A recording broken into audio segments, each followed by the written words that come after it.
Alright, hi guys! So, we've already seen this shirt, you've already seen my glasses, you already know what kind of day it is in the previous video. I'm just going to be doing a quick get ready with me, kind of one that I do on days when I kind of want to wear makeup, but I don't really want to do too much. I also typically go towards this kind of look when I'm just trying to get out the door. I am going to be using quite a few new to me products. I'm not sure if they're brand spanking new out, but they are new to me, so I figured I would do it with products I haven't tried before. So let's go ahead and get started. Today's look, like I said, is going to be really easy. I'm actually going to be using some cream bronzers and a cream highlight I haven't really ever used before, so I'm pretty excited about that. The first thing I'm going to do is I'm going to go in with my Becca concealer, and this is in Porcelain. And I'm just going to cover up my under eye circles. Like I said before, it's really yellow, so it does a good job at canceling out the purple. And because it's yellow, it does a decent job as well to cancel out the redness that's on my face from previous breakouts that are healed. They're smooth, but they're not, the scars haven't gone away yet. And then I'm just going to take a dampened beauty blender. Sorry if you can hear my dog. He's like laying right there underneath the camera, snorting and doing everything that a pug does. I'm also not going to be using foundation today. I'm only going to be using the concealer. I am going to be using a foundation powder from the new Wet n Wild Photo Focus range, but I don't really find that it has very much coverage. I just consider it to be a really nice overall setting powder, with a powder that I've been really liking to set my under eyes with, and it's the Honest Beauty powder, the blurring powder. It has no talc in it, but it is a cornstarch base, so I mean, it's cornstarch and I think a little bit of silica, and I think it might have mica in it. I don't remember all the ingredients, but I do like it. Not to set my face, like my whole face with, but I like it to set the under eyes with. It can leave little, because it is a cornstarch base, so it will leave like little marks on your face, but they will buff out with a brush. Because it does clunk together with the beauty blender, since the beauty blender is wet, and like I said, it's cornstarch, so it's going to do that. But just gently go over it with a brush and it'll go away. This powder also does like an insanely good job at blurring pores, so I've really been liking it. It was in my February favorites, which I'll link below, but I do really like this powder.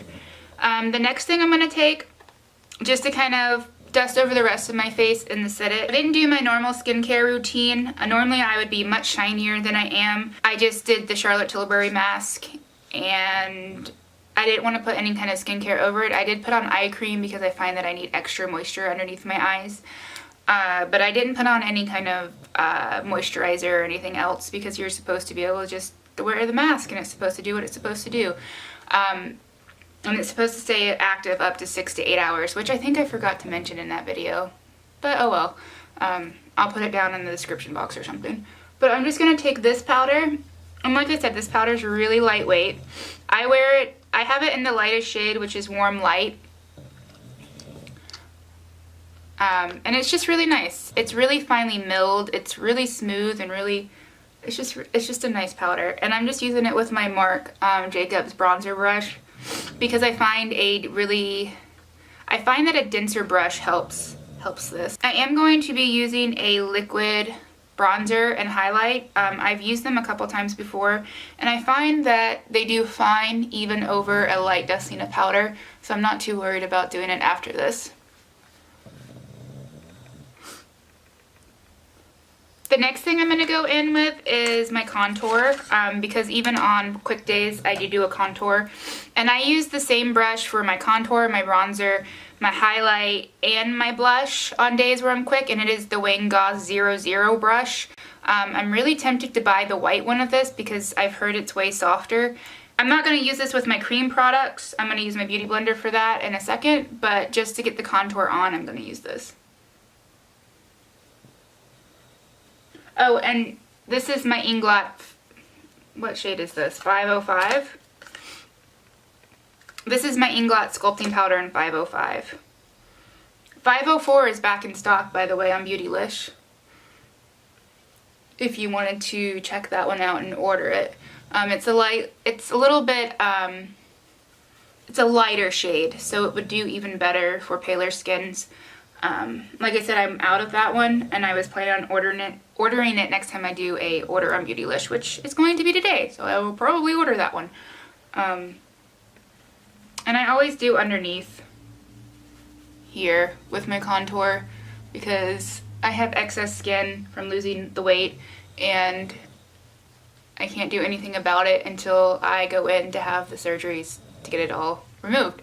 So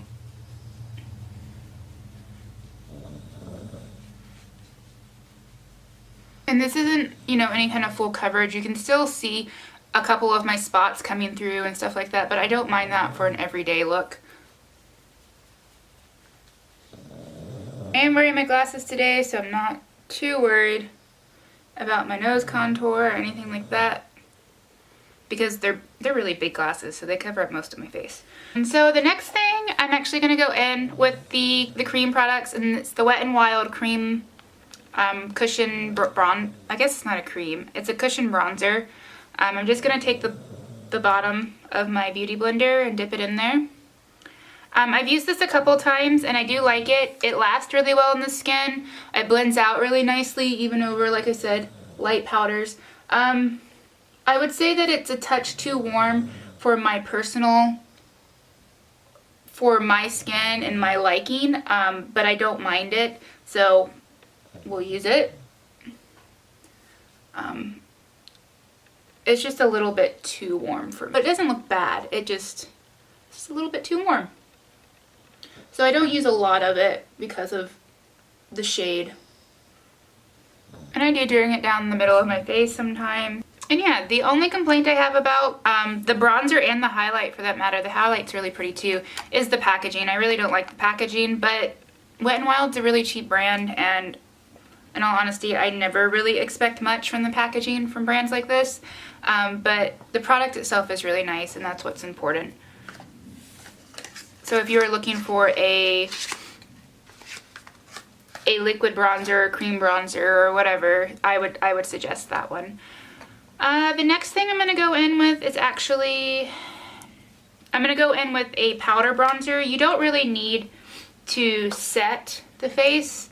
You don't really need to set this bronzer, but I'm just going to go in. I'm just going to go in with my number 7 bronzer, and this is in the shade Maple. It comes in a couple different colors. I have the shade Maple. I wish I don't know if they have them in store.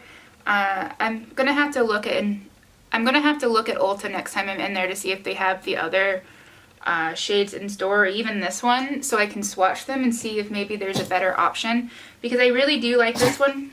Just bless you. Bless you. Oh my goodness.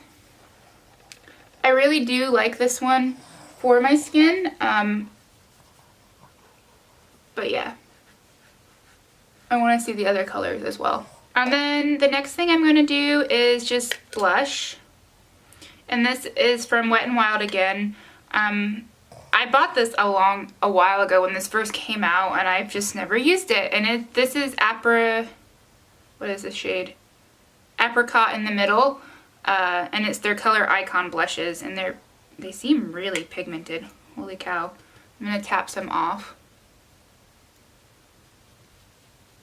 And the last thing I'm going to use for my face, I think, besides, I'm going to do a little bit something with my eyes, but the last thing I'm going to put on my face is this highlight from the Wet n Wild collection. And once again, it blends out nicely over powder. It doesn't disrupt the foundation. It looks really nice. It goes on nicely with a finger or a beauty blender, you know, however you want to apply it. I'm going to apply it in my normal spots.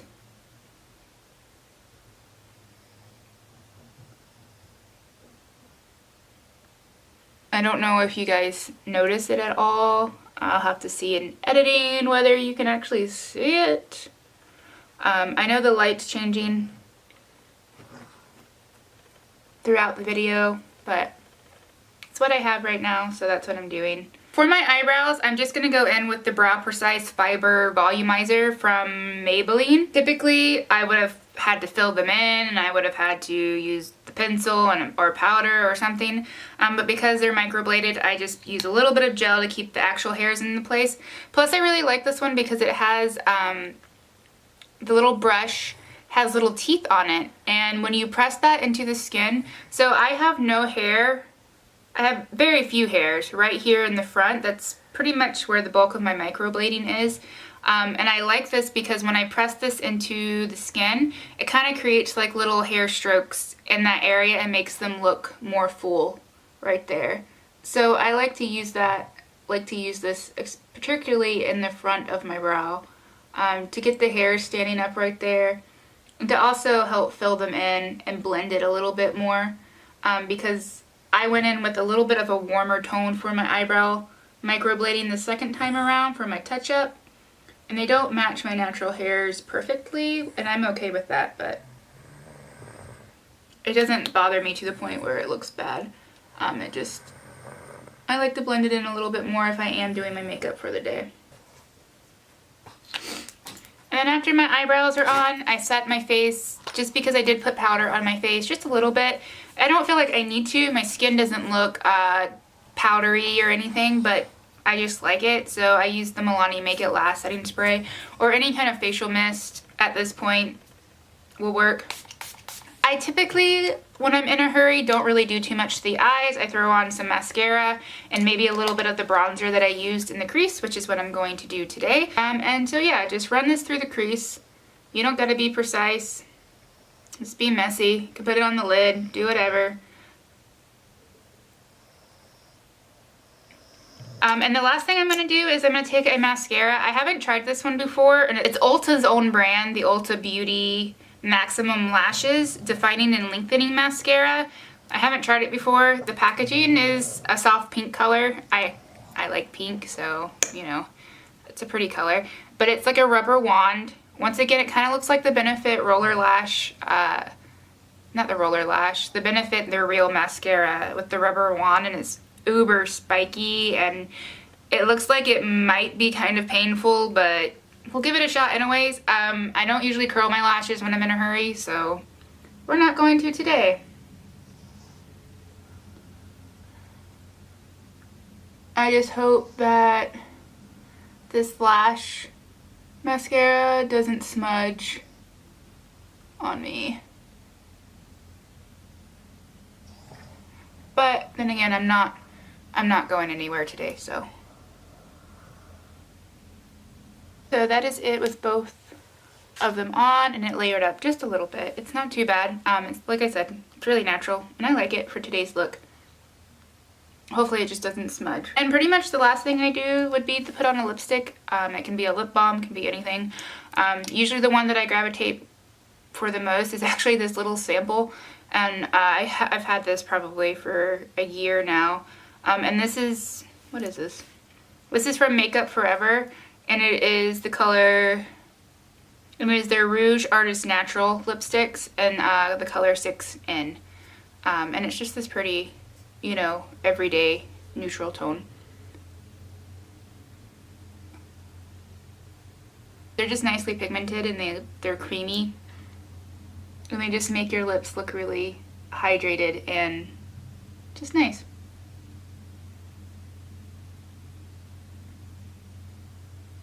They don't, they do last decently. I find that they last about 4 to 5 hours if you're not eating and drinking, and I find that if you are eating and drinking, they typically come off a little bit quicker.